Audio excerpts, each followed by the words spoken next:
Vaibhavi, please मुझे माफ कर दो। मेरी वजह से तुम्हें भी इतनी दुख और इतनी परेशानियां झेलनी पड़ी। मैंने ऐसा कभी नहीं सोचा था कि हमारी शादी इन हालातों में और इस तरह से हो। गौतम, मैं तुम्हें बता नहीं सकती आज के दिन के लिए मैंने कितनी कितनी तपस्याएं की थी, कितना भगवान से मिन्नतें मांगी थी। पर कभी नहीं सोचा था कि ये दिन मेरी जिंदगी में इस तरह से आएगा, कि मेरे पिता का भी आशीर्वाद नहीं मिलेगा मुझे। अगर आज पिताजी भी इस शादी के लिए तैयार हो गए होते और तुम्हारे मम्मी पापा भी इस रिश्ते के लिए तैयार हो गए होते, तो आज हमारी खुशियां दोगुनी हो जाती। वैभवी, तुमने तो मुझसे बहुत प्यार किया, पर शायद मैं ही तुम्हारे प्यार के काबिल नहीं था। मेरे माँ बाप इस रिश्ते के लिए तैयार हो जाते तो आज सबकी खुशियां शामिल होती इसमें। पर मैं करूँ क्या वैभवी, मेरे पास दूसरा और कोई रास्ता नहीं बचा था। अगर मैं तुमसे कोर्ट मैरिज ना करता इस तरह से, तो मेरी और तुम्हारी शादी कभी ना हो पाती। गौतम, जिस परिस्थिति में आज मैं हूँ उसी में तुम भी तो हो। मेरी तो कम से कम मेरी माँ ने मेरा साथ दिया, हमारे प्यार पर कम से कम उन्हें भरोसा हुआ। पर तुम्हारे तुम्हारे तो ना माँ ने ना पिताजी ने तुम्हारा साथ दिया।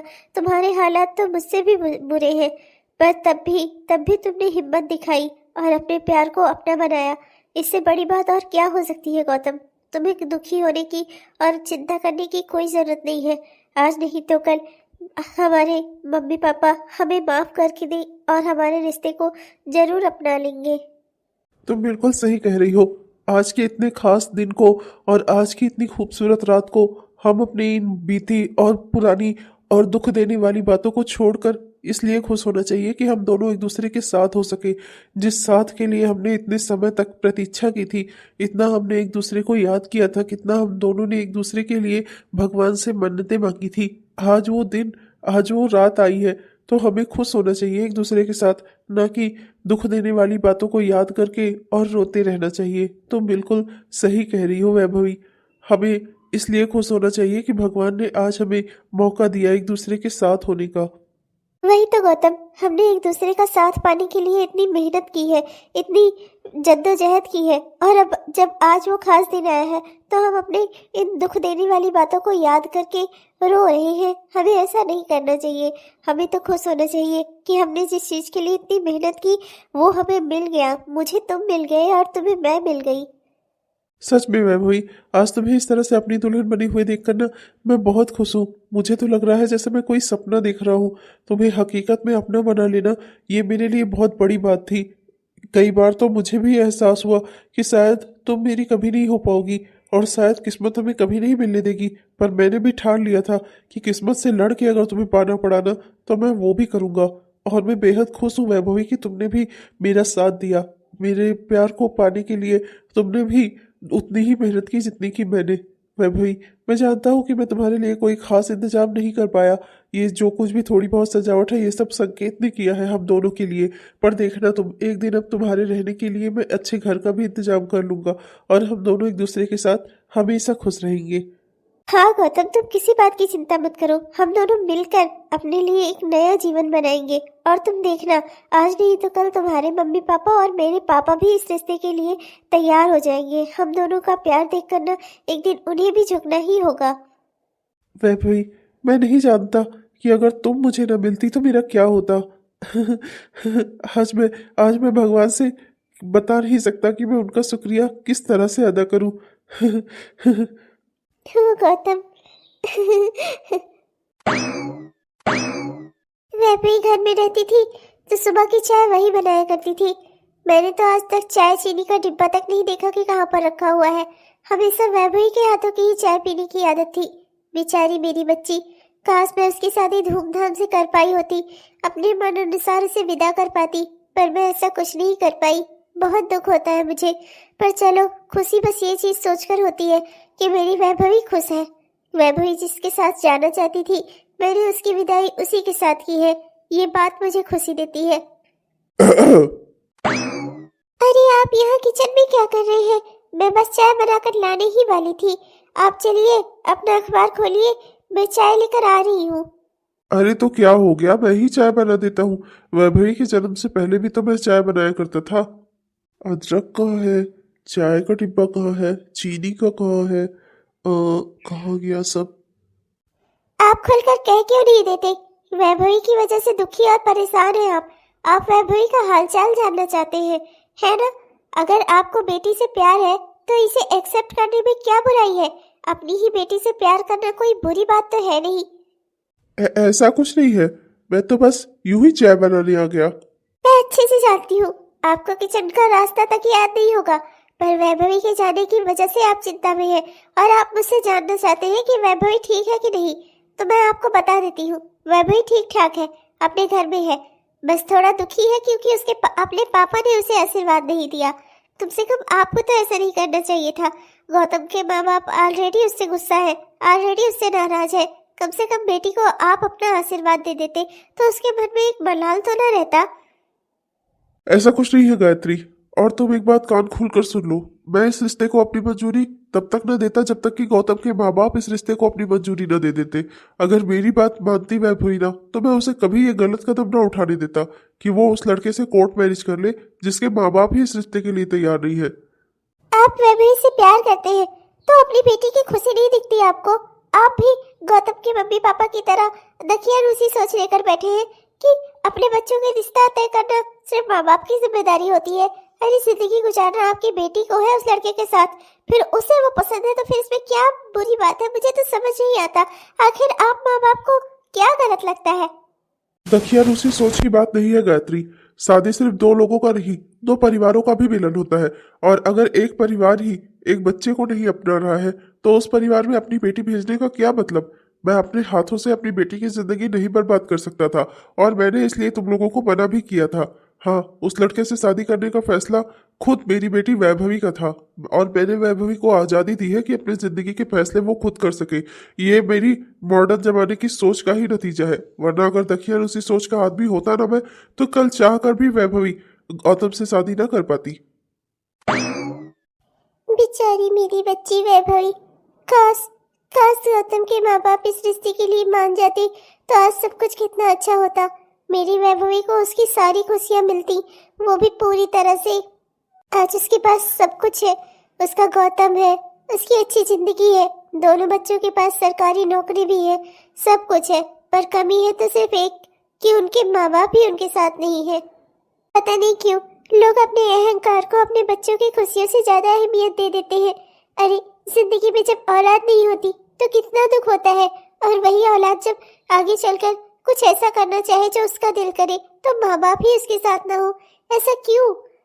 अगर माँ बाप अपने बच्चों का हर मोड़ पर हर समय साथ दे तो किसी भी बच्चे को कभी अपने माँ बाप से कुछ छिपाने की जरूरत ना पड़े, और उनकी खुशियाँ कभी भी आधी अधूरी ना रहे।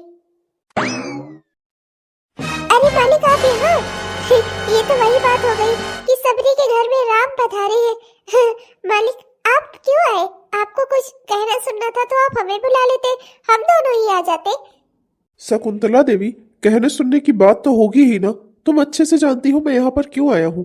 साल भर होने को आ रहा है, तुम्हारे बेटे के साथ मेरी बेटी की सगाई तय हुए, और तुम्हारा बेटा अब तक लौटा नहीं।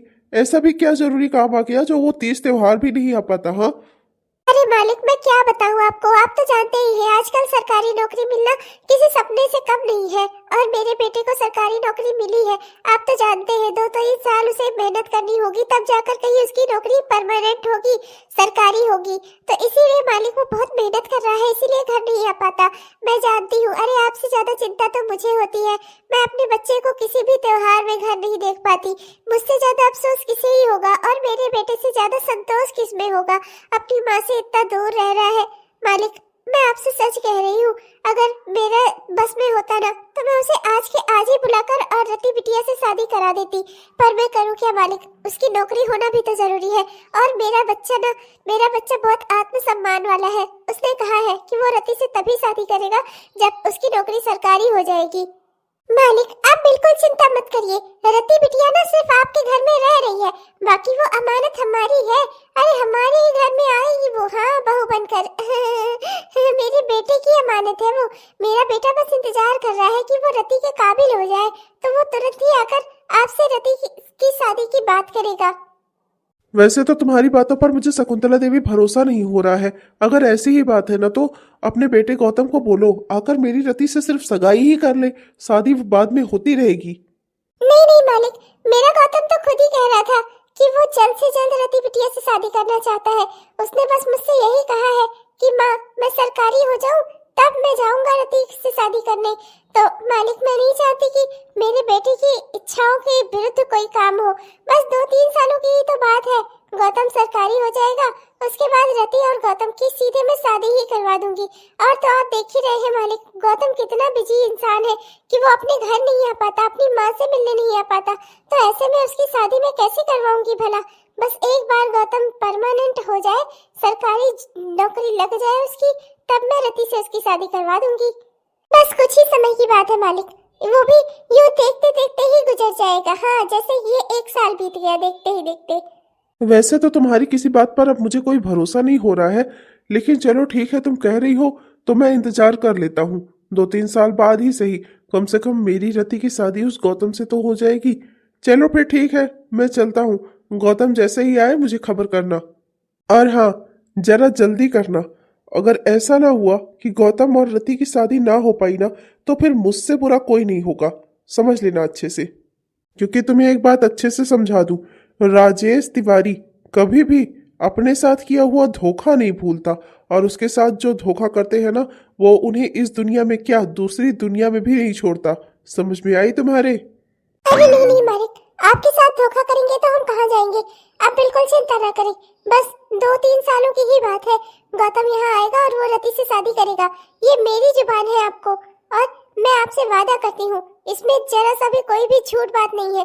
गौतम की शादी होगी तो सिर्फ रति से ही होगी। ऐसा ही होना चाहिए, वरना मैं तुम दोनों को नहीं छोड़ूंगा, समझ लेना। मेरी लाडली के जिंदगी का सवाल है, और मैं अपनी बेटी को दुखी नहीं देख सकता। हो ना हो, कहीं ना कहीं रति ने भी गौतम से शादी करने का मन बना लिया है। अब तो ये शादी होकर रहेगी, और मैं ये शादी करवा कर रहूंगा। देख लिया ना बुढ़ाऊ, तुम्हारे बेटे ने क्या लंका लगाई है हमारी। साल भर से अपना मुंह नहीं दिखाया। माँ बाप जिंदा है या मर गए, कोई खबर लेने की जरूरत नहीं है उसे, निकम्मे को। बस वही फोन से पैसा भेज देता है, बाकी बात खत्म। माँ से मिलने की, बाप से मिलने की कोई जरूरत नहीं है। उस चुड़ैल ने उसे अपने आसपास इतना उलझाया हुआ है कि अपने माँ बाप को भूल गया है वो, दुष्ट कहीं का। तुम्हारी वजह से ना बुढ़ाऊ मुझे जो ना दिन देखना पड़े। तुम थे ना अपने बेटे को शहर भेजने वाले, वरना मैं उसे यही रखती तो सब कुछ बढ़िया रहता। हाँ हाँ बूढ़ा, अगर वो शहर ना जाता, शहर जाकर इतनी अच्छी नौकरी ना हासिल करता, तो आज सरपंच के घर का रिश्ता आता। तब भी मैं ही बुरा हूँ। हाँ, नहीं तो भेज तो तब तुम नहीं थी कूद कूद के अपने बेटे को। अपनी सहेलियों से जो बताना था कि मेरा लड़का शहर गया है पढ़ाई करने, तब नहीं दुख हुआ तुम्हें। अब तो जो गलत हो उसका इल्जाम डाल दो बुढ़े के ऊपर। तुम्हारा क्या ही जा रहा है। मैंने तुमसे कहा था कि सरपंच को सब बात सही सही बता दो। अब सरपंच भी दिन ब दिन जितना हमारे बेटे का इंतजार करेगा ना, उतना वो हम पर नाराज होगा। मैं तो कहता हूँ भाग्यवान, अभी भी समय है, अभी भी चलकर सरपंच को सब कुछ सच सच बता देते हैं। किसी को इतना ज्यादा परेशान करना सही बात नहीं है। उसकी भी बेटी है, उसके बारे में सोचो। साल 2-3 साल, 4 साल, 6 साल, अरे कितना इंतजार करेगी वो गौतम का। और तुम अच्छे से जानती हो, गौतम कभी भी रति से शादी नहीं करेगा। कैसे नहीं करेगा, करनी पड़ेगी उसे। वो मेरा बेटा है, मेरा अधिकार है उस पे। मैं जहाँ कहूंगी उसे वही शादी करनी होगी। तुम्हारी वजह से बढ़ाऊ, वरना मैं उसे दूसरे ही दिन कान पकड़कर ले आती इसी गांव में और ले आकर करवा देती रति से सगाई। पर तब तुम थे ना, तुमने ही कहा था कि कुछ समय बाद बेटा खुद ही लौट आएगा। आया वो खुद। ये साल भर होने को आ रहा है, सिर्फ पैसे भेजता है, अपनी शकल नहीं दिखाई उसने अपने माँ बाप को। उस कमीनी, उस चुड़ैल ने मेरे बेटे को इतना फंसाया हुआ है कि मेरा बेटा अपने माँ बाप को भूल गया। अरे बूढ़ा, कब समझोगी तुम? शादी कोई जोर जबरदस्ती का खेल नहीं है। अगर मान लो गौतम की शादी रति से हो भी जाती है, और दूसरे ही दिन से गौतम रति को देखना ही नहीं चाहेगा, अरे तो सोचा है तुमने कि सरपंच तुम्हारा क्या करेगा? समझती क्यों नहीं बूढ़ा तुम? तुम तो चुप ही रहो। हाँ नहीं तो हमेशा आंसू भी बोलना। तुम्हारे बोलने से एक बार हमारा बेटा भाग गया सगाई छोड़कर, और अब तुम फिर से बोलने पे शुरू हो गए। एक बार अगर लड़का लड़की की शादी हो गई ना, फिर ये जो सारी दुश्मनी और नापसंदी है ना, सब खत्म हो जाती है। सब धीरे धीरे ठीक हो जाएगा। बस एक बार मैं गौतम और रति की शादी तो करवा देती। सरपंच साहब से मैंने 2-3 सालों का टाइम तो ले ही लिया है। आज नहीं तो कल मेरे बेटे को मेरे प्यार का एहसास होगा कि माँ उससे कितना प्यार करती थी, और वो लौटकर मेरे पास वापस आएगा उस चुड़ैल के चंगुल से आजाद होकर। मैं तब सब अच्छे से जानती हूँ, और जैसे ही वो यहाँ पर आएगा, मैं तुरंत उसकी शादी रति से करवा दूंगी। वाह बूढ़ा वाह, साल भर से लड़के ने चेहरा तक नहीं दिखाया, पर अभी भी उससे ज्यादा प्यार तुम्हें सरपंच की बेटी से ही है। सरपंच की बेटी ना हो गई कोई देवी हो गई, उसे इस घर में बहू बनाकर लाना तुम्हारे लिए इतना जरूरी है कि ना बेटा ना उसकी खुशियां, कुछ नहीं नजर आ रहा है तुम्हें। पैसे और पावर के चाह में तुम इतनी अंधी हो गई हो कि अपने ही परिवार का सुख चैन तुम्हें नहीं दिखाई दे रहा है। जिस बेटे से इतना प्यार करती थी, आज उस बेटे की शक्ल देखे हुए तुम्हें साल भर हो गया, पर तुम्हें कोई अफसोस नहीं है। तुम्हें अफसोस है तो बस इस बात का कि तुम अपने बेटे की शादी उस लड़की से नहीं करवा पाई जिससे तुम चाहती थी। भाग्यवान, ये तुम्हें क्या हो गया है? मेरे परिवार को क्यों मिटाने पर तुली हुई हो तुम? तुम्हारी वजह से मेरा बेटा साल भर से अपना शकल नहीं दिखाया, और एक तुम हो कि अभी भी तुम्हारी हरकतों में जरा सा भी सुधार नहीं हुआ। लाओ जरा ये थैला उठाकर यहाँ रख देती हूँ। हो, बड़ा भारी है ये। क्या होगा इसमें? ओह, लगता है सर सब्जियां है। वैभवी, ये तुम क्या कर रही हो? तुम्हें मैंने मना किया है ना कि अपनी इस हालत में तुम ये भारी भारी सामान मत उठाया करो। तुम समझती क्यों नहीं हो? हाँ, यहाँ कोई तुम्हारी देखभाल करने वाला नहीं है, और तुम हो कि खुद से भी खुद की केयर नहीं कर सकती। अरे आप भी ना यूं ही परेशान होते रहते हैं। कोई बड़ा भारी सामान नहीं था, वो तो यहाँ रखा हुआ था, मैंने सोचा उठाकर सारे सामान लगा देती हूँ, बस इसीलिए उठा लिया।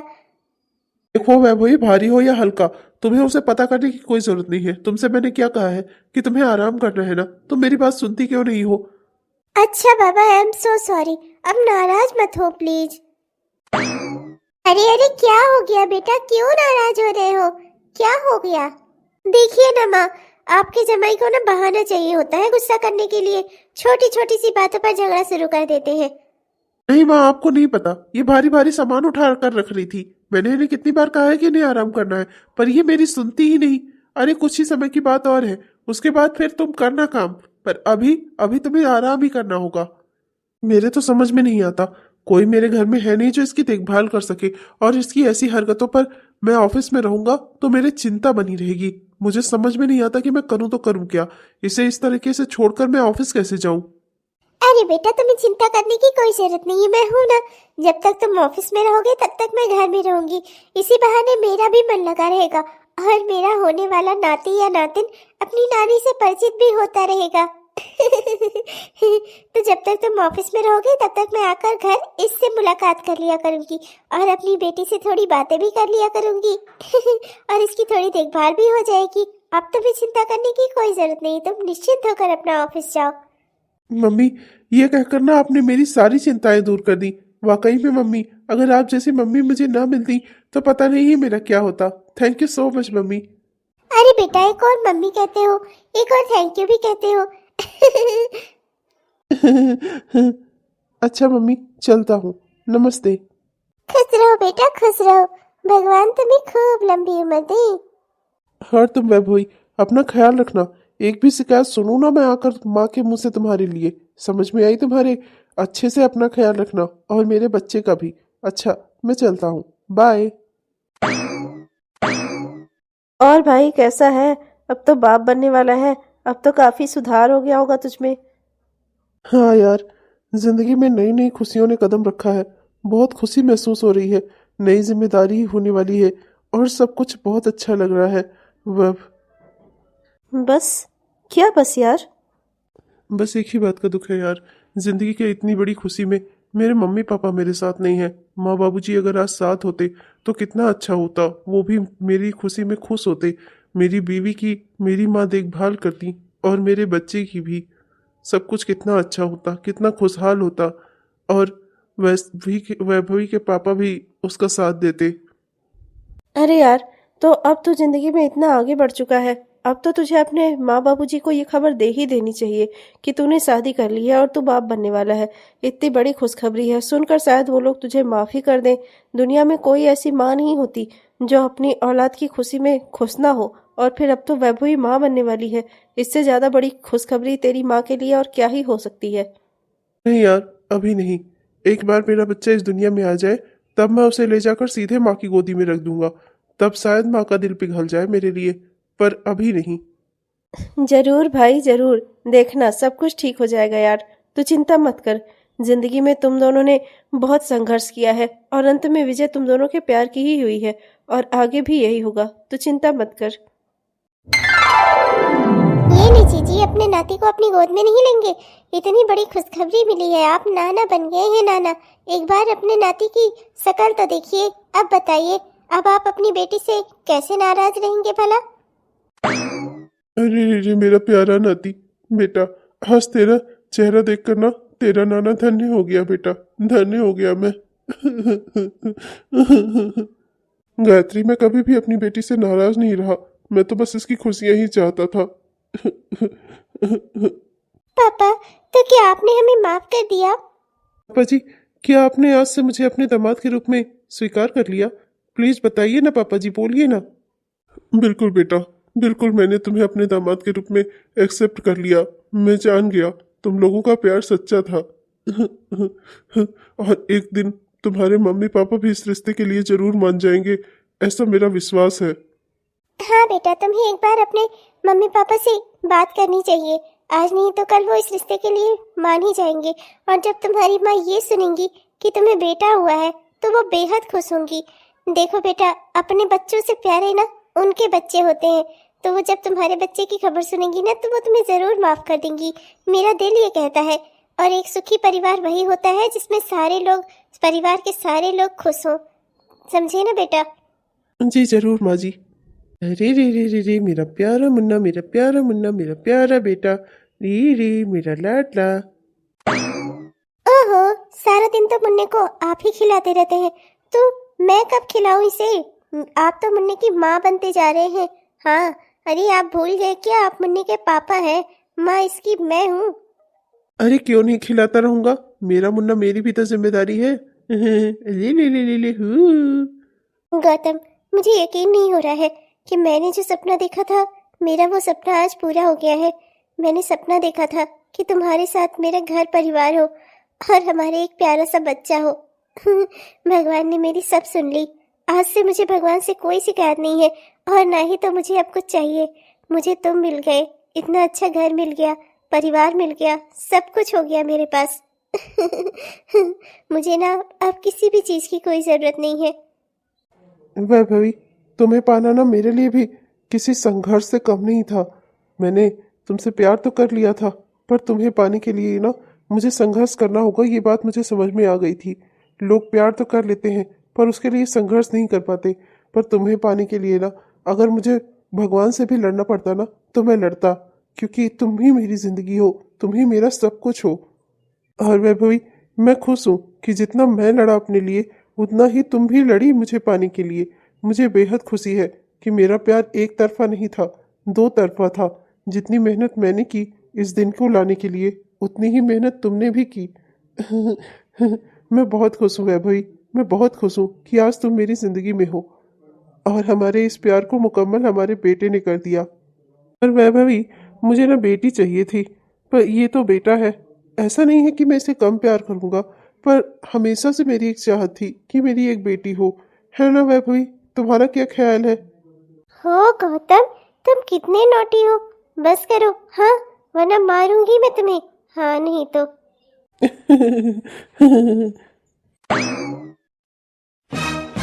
शकुंतला देवी, हद होती है किसी बात की। साल भर से ऊपर होने को आ रहा है। अरे अब मैं कितना इंतजार करूं? हाँ, मेरी बेटी है, उसका मुझे रिश्ता करवाना है। नाते रिश्तेदारों को जवाब देते देते थक गया हूं मैं। कहाँ है तुम्हारा बेटा? उसका एड्रेस दो, नाम पता दो, मैं खुद उसे लेकर आता हूँ। मेरी बेटी से शादी करनी है, उसे कोई मजाक नहीं चल रहा है यहाँ पर। साल भर से टालती आ रही हो, सरकारी हो जाएगा, सरकारी हो जाएगा। अरे कब होगा सरकारी? वो साल भर होने को आ गया है। अब मैं कुछ नहीं जानता। तुम अपने बेटे को आज ही बुलाओ, उसे मेरी बेटी से शादी करनी ही होगी। अरे मालिक, मेरे लड़के ने कहा था जब वो सरकारी हो जाएगा तभी वो औरत से शादी करेगा। मालिक, आप समझने की कोशिश करिए। शकुंतला देवी, बस बहुत हो गया। बहुत समय से तुम लोगों के ऊपर मैं पैसा खर्चा करते आ रहा हूँ। अब अगर तुम्हारे बेटे ने मेरी बेटी से शादी नहीं की ना तो फिर बवंडर हो जाएगा, बवंडर। समझ लेना तुम अच्छे से। मैं तुम्हें 1 हफ्ते की मोहलत देता हूँ। अपने बेटे को यहाँ बुलाओ और मेरी बेटी से शादी करवाओ उसकी, वरना फिर मुझसे बुरा कोई नहीं होगा। समझ गई तुम? जितना तुम लोगों के पीछे मैंने खर्चा किया है ना, एक एक पाई अपनी वसूल लूंगा तुम लोगों से, समझ लेना। देख लिया ना तुमने, देख लिया ना, ऐसे टालने का क्या नतीजा हुआ? तुम्हारा लालच बढ़ते ही जा रहा था। रोज सरपंच के यहाँ से जाकर कभी ये कभी वो, कभी कोई चीज कभी कोई सामान, हमेशा तुमने उससे लालच की वश में आकर खूब पैसे उगाए हैं। अब लो, अब बारी आ गई ना, अब कहाँ से लाओगी अपने बेटे को, कहाँ से खड़ा करोगी, कहाँ से करवाओगी सरपंच की बेटी से उसकी शादी? बोलो, उसने तो साल भर से तुम्हें अपना मुंह भी नहीं दिखाया है। तुम चुप करो। एक तो वैसे भी मेरा दिमाग परेशान हुआ जा रहा है, ऊपर से तुम और मुझे परेशान करते रहते हो।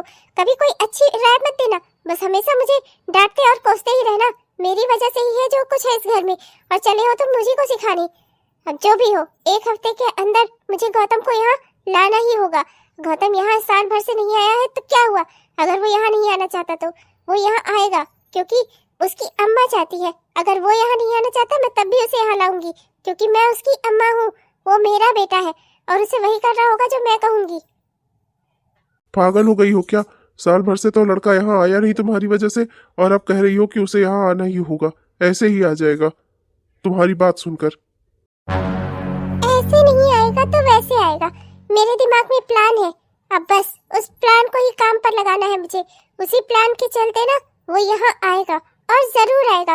और जैसे ही यहाँ आएगा मैं तुरंत उसकी शादी रति से करवाऊंगी, और ये मेरा अपने आप से वादा है। गौतम को यहाँ आना ही होगा, मैं लेकर आऊंगी उसे यहाँ। पता नहीं ही अब आगे क्या होगा। हेलो दोस्तों, आप सबको दिल से मेरा प्यार भरा नमस्कार। कैसे हैं आप सब? उम्मीद करता हूँ बहुत ही बढ़िया होंगे। आपने हमारा यह वीडियो पूरा देखा, इसके लिए आपका दिल से बहुत बहुत धन्यवाद। दोस्तों, कैसा लगा आपको? उम्मीद करता हूँ कि पसंद आया होगा, और अगर पसंद आया तो कृपया वीडियो को लाइक जरूर करिएगा, और अपने दोस्तों को, रिश्तेदारों को वीडियो को शेयर भी जरूर करिएगा। और हाँ दोस्तों, जिन्होंने भी अभी तक हमारे इस चैनल को सब्सक्राइब नहीं किया है, कृपया सब्सक्राइब कर लीजिए दोस्तों, जिससे हमारे इस तरह के वीडियोज आप तक हर दिन पहुंचते रहें। तब तक के लिए मैं चलता हूँ दोस्तों, मिलूंगा आपसे कल के वीडियो में। देखना मत भूलिएगा दोस्तों इस कहानी का अगला भाग, जो कि कल आएगा। तब तक मैं चलता हूँ, मिलूंगा आपसे कल के वीडियो में। तब तक के लिए बाय बाय।